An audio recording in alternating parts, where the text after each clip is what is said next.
Avertissement. Cette chaîne n'est pas un conseil personnalisé d'investissement. Investir comporte des risques, notamment de perte en capital et de volatilité, et les performances passées n'indiquent pas des performances futures. Pourquoi les investisseurs détestent avoir tort? La réponse n'est pas simplement financière, elle est profondément humaine. Imaginez la scène. Vous avez étudié une action, lu des rapports, écouté des experts, et vous êtes convaincu d'avoir raison. Puis, brutalement, le marché fait exactement le contraire de ce que vous aviez prévu.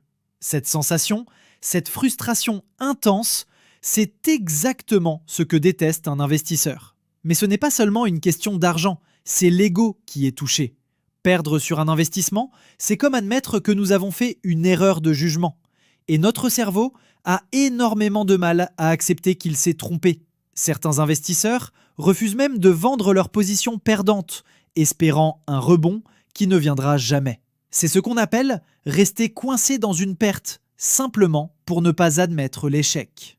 Et le pire, c'est que ce comportement est parfaitement humain. Il s'explique par un phénomène appelé biais de confirmation.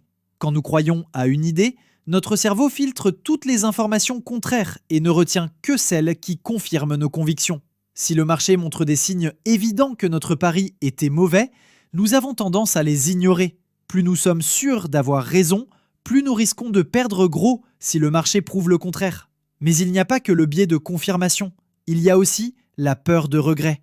Imaginez, vous avez un investissement qui chute. Si vous vendez trop tôt, vous craignez de rater un rebond. Si vous attendez trop longtemps, vous craignez d'avoir laissé filer une perte plus grande. Dans les deux cas, l'émotion prend le dessus sur la logique. Et quand les émotions contrôlent nos décisions, la raison financière s'efface. Regardons quelques exemples concrets. Pendant la bulle Internet de 2000, de nombreux investisseurs ont gardé des actions technologiques en chute libre, persuadés que le marché allait revenir. Le résultat, des pertes colossales, et beaucoup ont refusé de reconnaître leurs erreurs avant qu'il ne soit trop tard.